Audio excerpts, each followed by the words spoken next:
Hello, good morning बच्चों। तो देखिए बच्चों, आज हम लोग बात करते हैं नेक्स्ट इंट्रैक्शन की बात करते हैं, कंपटीशन। तो जैसे कि मैंने आपको बताया था पीछे कि कंपटीशन ऐसा इंटर स्पेसिफिक इंट्रैक्शन होता है कि जिन दो स्पीशीज के बीच में कंपटीशन होता है तो दोनों को नुकसान होता है। तो कहते हैं कंपटीशन वो प्रोसेस है, वो इंट्रैक्शन है जो दोनों स्पीशीज को नुकसान पहुंचाता है। तो कहते हैं in competition both species suffers, दोनों स्पीशीज को नुकसान होता है, उसको बच्चों हम कंपटीशन कहते हैं। दूसरी बात बच्चों, कंपटीशन दो टाइप का होता है। एक वो कंपटीशन जो दो अलग अलग स्पीशीज के बीच में होता है, तो वो कंपटीशन जो दो अलग अलग स्पीशीज के बीच में होता है, ऐसे कंपटीशन को बच्चों हम इंटर स्पेसिफिक कंपटीशन कह देते हैं। और वो कंपटीशन जो एक ही स्पीशीज के दो मेंबर के बीच में होता है, तो ऐसे इंट्रैक्शन को बच्चों हम इंट्रा स्पेसिफिक कंपटीशन कह देते हैं। तो देखिएगा, दो टाइप का, इंटर स्पेसिफिक और इंट्रा स्पेसिफिक। तो कहते हैं competition takes place in between two different species, then both species suffers, then this is called interspecific interaction. And if interaction takes place in same species or two individuals of same species, then this is called intraspecific interaction. दोनों में जो भी species है, दो भी individuals होते हैं, दोनों को नुकसान होता है। ठीक है। दूसरी बात आप देखिए, कंपटीशन से रिलेटेड, तो कंपटीशन समझ में आ गया। अब इससे रिलेटेड कौन कौन से पॉइंट्स एनसीईआरटी में दे रखे हैं, किनको आपको पढ़ना है, कौन कौन से एग्जाम्पल है, सब कुछ आपको याद करना पड़ेगा। तो देखिएगा, अब कंपटीशन क्यों होता है। तो सबसे पहली बात, कंपटीशन इसलिए होता है जब लिमिटेड रिसोर्सेज होते हैं। जैसे हम नीट की बात करें, नीट में 18 लाख बच्चे, 20 लाख बच्चे बैठ रहे हैं, सीट्स कुछ हजार है, और अगर 50 लाख सीट्स होती, 18 लाख बच्चे फॉर्म भरते, तो क्या कंपटीशन होती? नहीं। तो याद रखिएगा, अगर कहीं पर भी कंपटीशन होता है तो कंपटीशन हमेशा रिसोर्सेज के लिए होता है, और कंपटीशन वहां पर होता है जहां रिसोर्सेज बहुत लिमिटेड होते हैं। तो याद रखिएगा, competition occur due to limited resources between closely related species, जिनके बीच में इंटरेक्शन हो रहा है और कंपटीशन हो रहा है। तो कंपटीशन किस लिए हो रहा है? सो रिसोर्सेज के लिए। तो नंबर ऑफ रिसोर्सेज लिमिटेड होते हैं, इसलिए दो रिलेटेड स्पीशीज के बीच में बच्चों कंपटीशन होता है। दूसरी बात, सेकंड पॉइंट रखा है बच्चों कि कुछ टोटली अनरिलेटेड स्पीशीज होती हैं, कुछ टोटली अनरिलेटेड स्पीशीज होती हैं और उनमें एक ही रिसोर्स के लिए लड़ाई होती है। तो कह सकते हैं also compete for the same resource. कुछ दो अनरिलेटेड स्पीशीज होती हैं जिनका एक दूसरे से कोई मतलब नहीं होता, लेकिन रिसोर्सेज, लिमिटेड रिसोर्सेज के लिए दोनों के बीच में कंपटीशन डेवलप हो जाता है। फॉर एग्जाम्पल करके रखा है बच्चों, in some shallow South American lake, South American lake में कौन जाता है? Visiting flamingos. फ्लेमिंगोज किसे कहते हैं? राजहंस को कहते हैं। विजिटिंग मतलब जो आता है कभी कभी। Visiting flamingos and resident fishes. Resident fishes का मतलब क्या होता है? वो फिशेस जो इस लेक के अंदर रहती हैं। तो कभी कभी दोनों के अंदर कंपटीशन डेवलप हो जाता है। क्यों? क्योंकि ये रेजिडेंट फिशेस ये क्या खाती हैं? They also depends on जूप्लैंक्टन for their food, and this visiting flamingos also depends on जूप्लैंक्टन for their food. तो एक ही टाइप के रिसोर्स है, लेकिन दो अलग अलग स्पीशीज है जिनका कोई रिलेशन नहीं है, इसलिए मैंने बोल दिया अनरिलेटेड स्पीशीज। कौन सी? विजिटिंग फ्लेमिंगोज और रेजिडेंट फिशेस जो वहां पर रहती हैं, उन दोनों के बीच में कंपटीशन डेवलप हो जाता है, क्योंकि दोनों का रिसोर्स सेम होता है। क्या?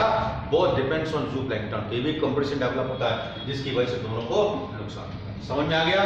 तो ये एक एग्जांपल इधर रखा है बच्चों। नेक्स्ट हम लोग बात करते हैं, तो कह सकते हैं, देखिएगा, in interspecific competition the feeding efficiency of one species might be reduced due to the interfering and inhibiting presence of other species. ये कह रहे हैं कि अलग, कभी कभी क्या होता है, दो अलग अलग स्पीशीज होती है। मतलब इंटर स्पेसिफिक कंपटीशन में क्या होता है कि एक दो स्पीशीज के बीच में इंटरेक्शन हो रहा है, तो जो एक स्पीशीज है, एक की फीडिंग एफिशिएंसी कम हो जाती है क्योंकि वहां पे दूसरी स्पीशीज आ जाती है। ठीक है, लेकिन रिसोर्सेज की कमी नहीं, मतलब अबेंडेंट क्वांटिटी में रिसोर्स होता है, लेकिन फिर भी एक स्पीशीज का जो फीडिंग एफिशिएंसी होती है वो दूसरी स्पीशीज के पहुंचने से कम हो जाती है। फॉर एग्जांपल मैं आपको बताऊं, सपोज आप किसी बारात में गए हो, हैं, शादी में गए हो, खाना चल रहा, डिनर चल रहा, खा रहे हो आपका एकदम कोई दुश्मन दिखाई दे जाता तो आपको वो सारी बातें याद आता है जिसकी वजह से आपकी लड़ाई होती। क्या खाने पे ध्यान होता है? फूड बहुत सारा होता है लेकिन छोड़ो दिमाग खत्म। तो वही यहाँ पर होता है कि दोनों अनरिलेटेड स्पीशीज है और रिसोर्सेज भी लिमिटेड नहीं है, अनलिमिटेड है, मतलब फूड बहुत सारा है। फिर भी किसी दूसरी स्पीशीज जब वहां पर पहुंच जाती है तो जब पहले वाली स्पीशीज होती है इसकी फीडिंग एफिशिएंसी कम हो जाती है। तो ये भी क्या हुआ?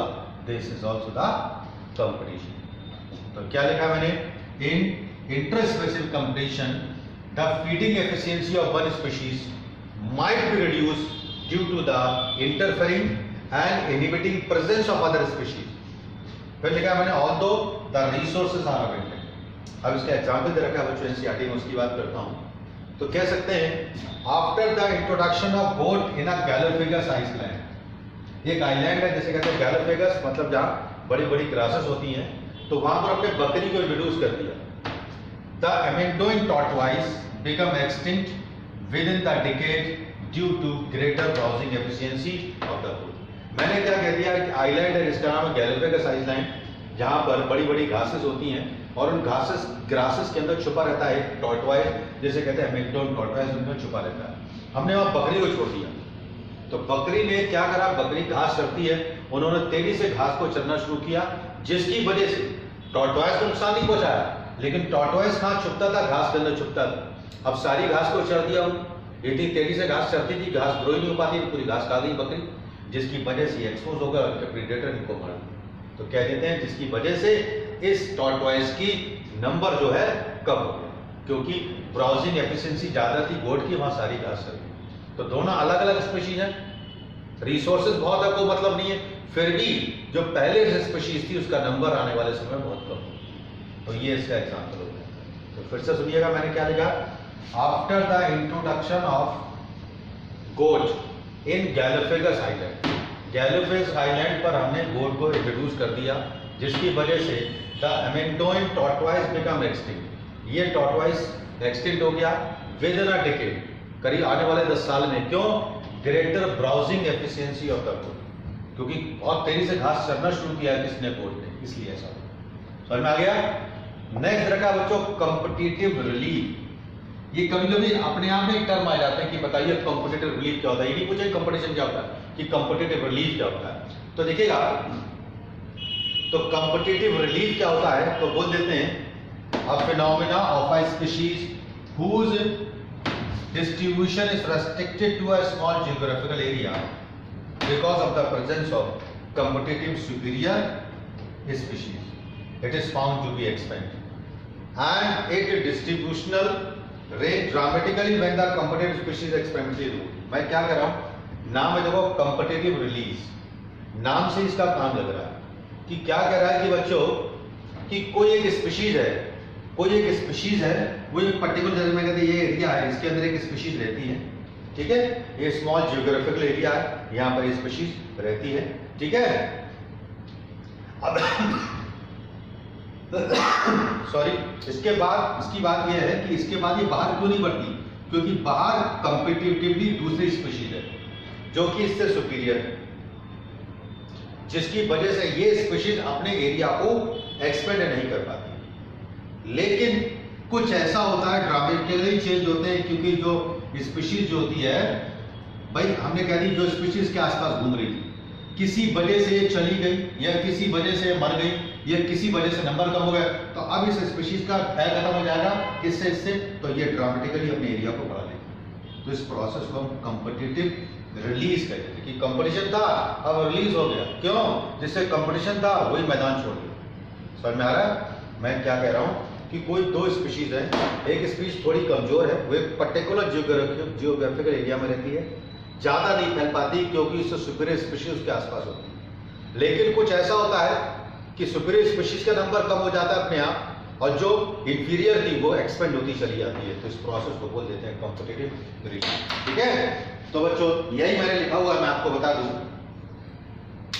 Competitive release refers to the phenomena of a species whose distribution is restricted to a small geographical area. क्यों? Because of the presence of competitively superior species.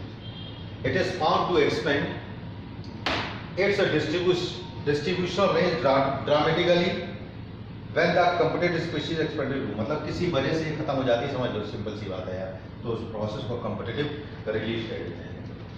ऐसी बच्चों इसके अंदर रखा है बच्चों कॉर्निल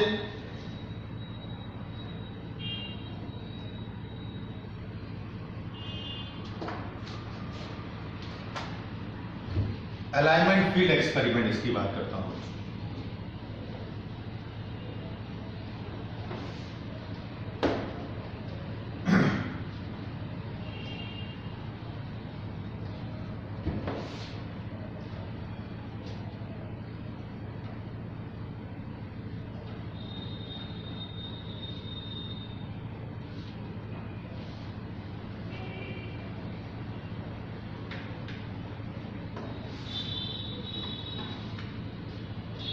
तो देखिए बच्चों, हम लोग बात करते हैं नेक्स्ट कोनील एलिगेंट फील्ड एक्सपेरिमेंट क्या होता है।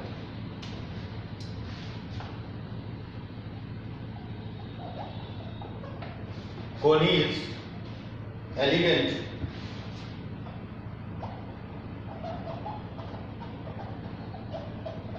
फील्ड एक्सपेरिमेंट दे रखा है बच्चों के एग्जाम्पल के फॉर्म में कि कोनील एलिमेंट फील्ड एक्सपेरिमेंट क्या होता है। तो इसके बारे में थोड़ा सा बताता हूं। It showed that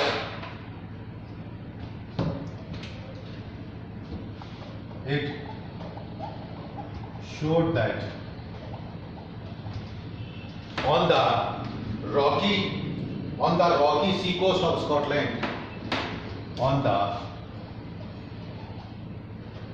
rocky sea coast of Scotland, rocky sea coast of Scotland, the larger and competitively superior, the larger and competitively superior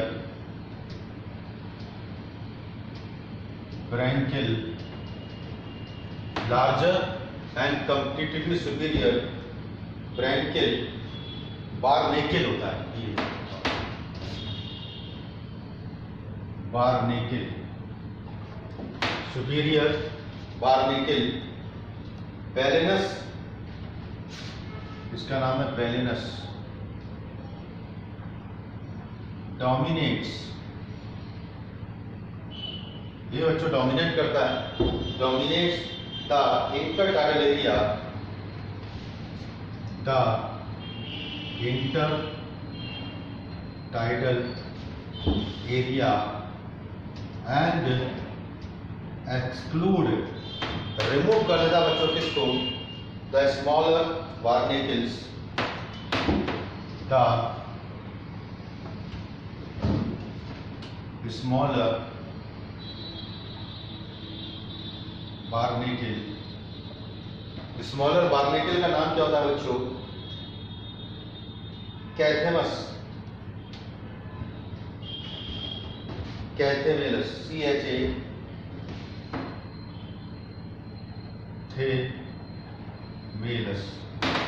कैथेमेलस from the zone.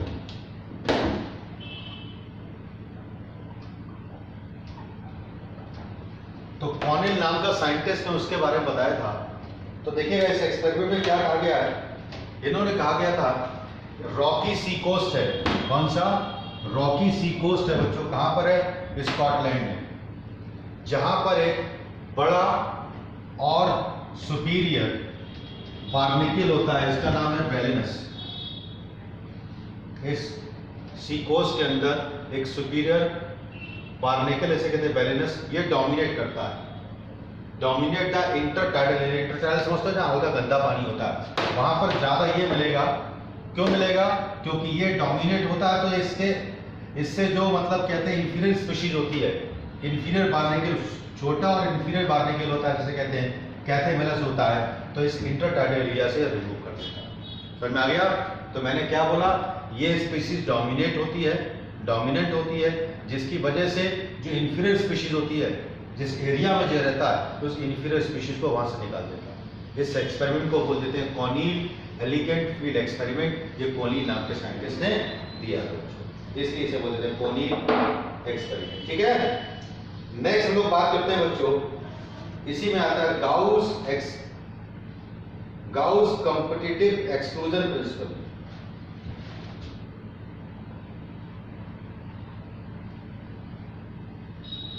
Competitive exclusion, Gauss competitive exclusion principle.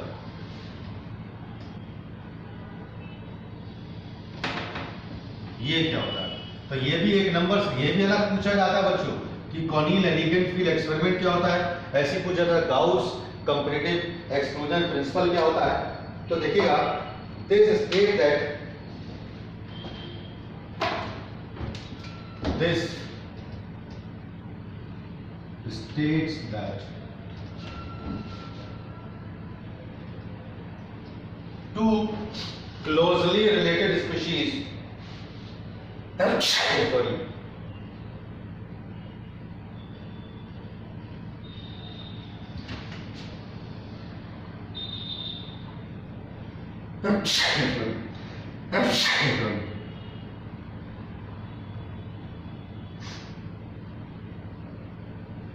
two closely related species facing competing for the same resource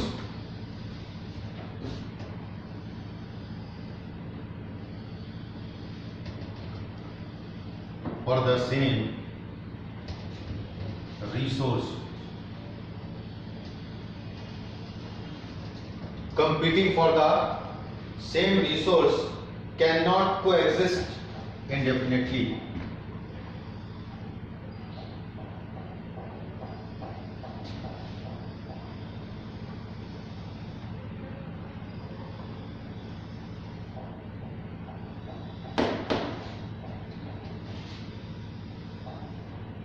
And the competitive inferior one and the competitive inferior one remove after some time. Gauss competitive exclusion principle क्या होता है कि कोई दो closely related species होती हैं, एक ही resource अगर यूज करती हैं तो लंबे समय तक एक साथ नहीं रह सकती। क्यों? क्योंकि जो इंफीरियर वन होती है वो वहां से खत्म हो जाती है। देखिएगा मैंने क्या बोला, कोई दो स्पीशीज है, दो अलग अलग स्पीशीज है, एक ही रिसोर्स के लिए लड़ाई होती है, तो दोनों स्पीशीज लंबे समय तक एक साथ नहीं रह सकती। क्यों? क्योंकि जो इंफीरियर स्पीशीज होती है उसको सुपीरियर स्पीशीज वहां से रिमूव कर देती है। इस प्रोसेस को बोल देते हैं गाउस कॉम्पिटिटिव एक्सक्लूजन प्रिंसिपल बोल देते हैं। समझ आ गया? क्या बोल देते हैं? गॉस कॉम्पिटिटिव एक्सक्लूजन प्रिंसिपल बोल देते हैं। मजा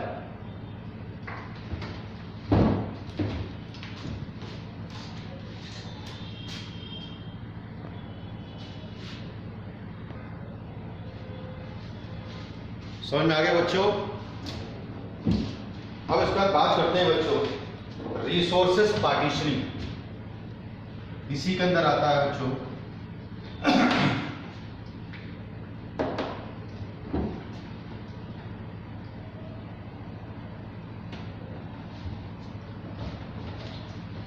resources partitioning.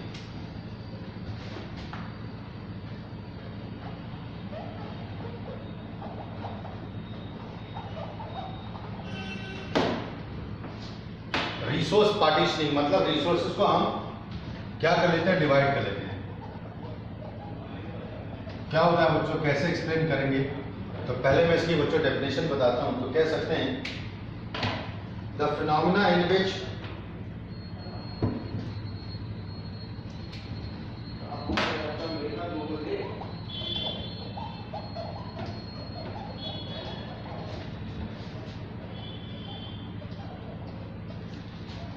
the phenomena in which a species competition might evolve mechanism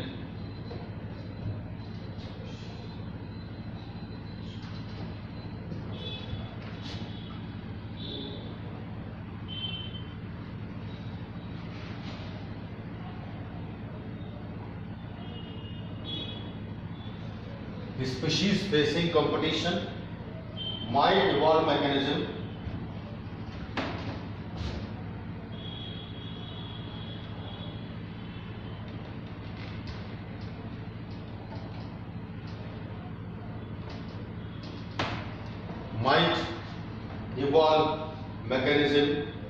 that promote coexistence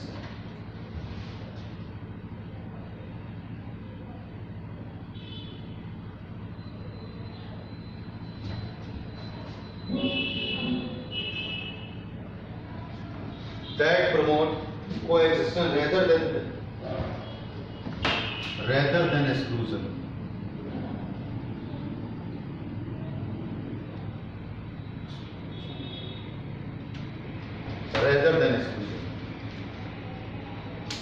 MacArthur showed that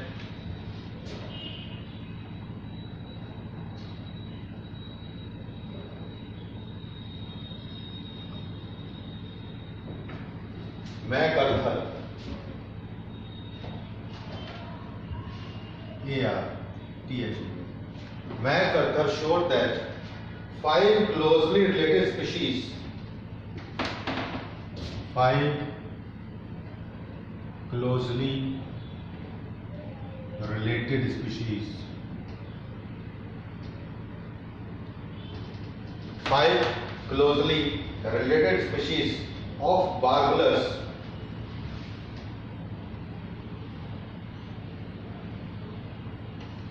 of warblers living on the same tree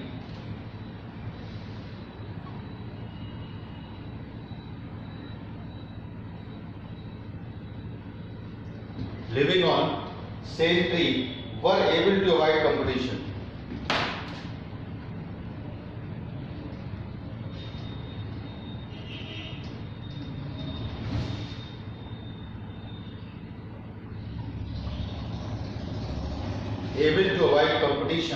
And coexist.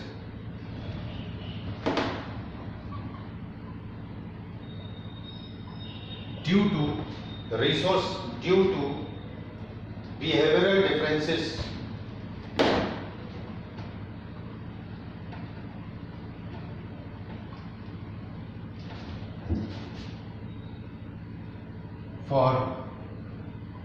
foraging activity.